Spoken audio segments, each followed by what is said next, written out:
ভয়ের আড্ডা। যারা এখানে আসবে তাদের সমাপ্তি হবে অন্ধকারে। হ্যালো বন্ধুরা, ওয়েলকাম ব্যাক ভয়ের আড্ডার নতুন একটি এপিসোডে। আজকে যে ঘটনাটি আমি বলবো, ওই ঘটনাটি আমার বাড়ির পাশের বাড়িতে ঘটে যাওয়া একটি সত্য ভৌতিক ঘটনা, যেটি ঘটেছিল কয়েকটি মেসের ছেলেদের সাথে। তারা পড়ার জন্য কলকাতায় এসেছিল। তো তারপরে এই ঘটনাটি ঘটে। তো চলো, ঘটনাটি যেইভাবে আমি শুনেছি ঠিক একইভাবে আমি নিজের ভাষায় বলে শোনাচ্ছি। তো চলো, বেশি সময় না নষ্ট করে সরাসরি যাওয়া যাক আজকের ঘটনায়। আমরা তিনজন একই মেসেই থাকতাম, একই টেবিলে খাওয়া, ক্লাসে যাওয়া, রাত জেগে পড়া, সবই একসাথে। প্রথমেই আমরা আমাদের নামটা বলে রাখি। আমার নাম ছিল সূর্য, আমার বন্ধুর নাম রাহুল, আর যে আজকে আমাদের মধ্যে নেই তার নাম হলো রুদ্র। রেজাল্টের আগের রাতেও আমরা একই সাথেই বসেছিলাম। কেউ তখন ভাবতেই পারেনি পরের দিন থেকে এই ঘরটা আর আগের মতো থাকবে না। আজ আমরা গল্পটা বানাতে বসিনি, যা ঘটেছিল আমরা নিজের চোখেই দেখেছি। আর আমরা যেটা নিজের চোখেই দেখেছি সেটাই আজকে তোমাদের সামনে বলবো। সেদিন দুপুরে ইউনিভার্সিটির রেজাল্ট বেরোয়। আমরা মোবাইল হাতে নিয়ে দাঁড়িয়েছিলাম করিডোরে। আমাদের রেজাল্ট মোটামুটি ছিল, কিন্তু রুদ্র ও পাশ করলেও ওর নম্বর খুব কম ওঠে। সেদিন ও একদমই চুপচাপ হয়ে গিয়েছিল। কেউ কিছু জিজ্ঞেস করলে শুধু বলছিল, সব শেষ, বাবা মাকে কি বলবো। আমরা বোঝানোর চেষ্টা করেছিলাম একটা সেমিস্টারে খারাপ মানে জীবন শেষ না, কিন্তু ও শুধু মাথা নিচু করেই বসেছিল।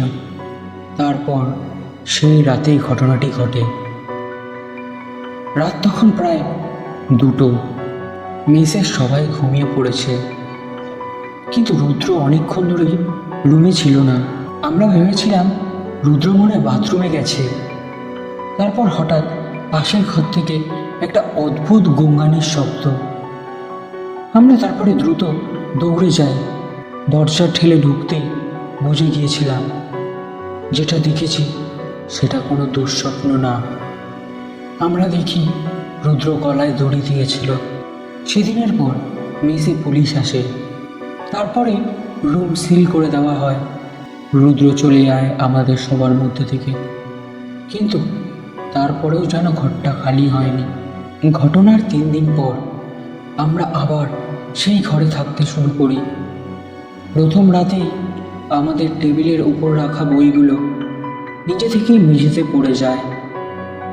আমরা প্রথমে ভেবেছিলাম হয় বাতাস বা ইঁদুর, কিন্তু পরের রাতে রুদ্রর খাট থেকে হালকা শব্দ আসে, যেন কেউ খাটে বসছে।